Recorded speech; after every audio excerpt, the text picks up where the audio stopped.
যে সমস্ত নারীর চুল কোনো বেগানা পুরুষ দেখবে ওদেরকে কিয়ামতের মাঠে জাহান্নামে চুলের মধ্যে লটকিয়ে রাখা হবে।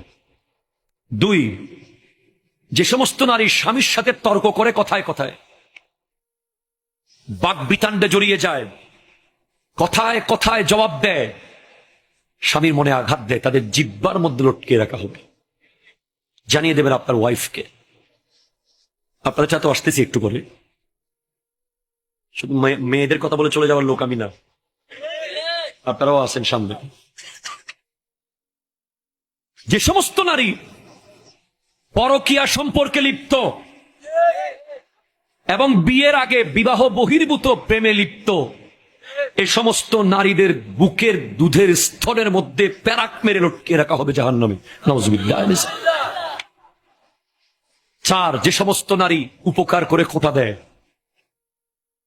তাদের শাস্তি হলো তাদের মুখ দিয়ে বিভিন্ন অঙ্গ দিয়ে আগুন বের হবে।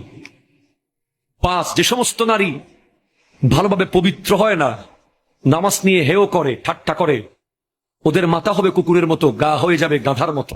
নাউজুবিল্লাহ। অথবা যাদের হাত পা বেঁধে রাখা হয়েছে, সাপ বিচ্ছু ছেড়ে দেওয়া হয়েছে, এরাই শাস্তিটা পাবে।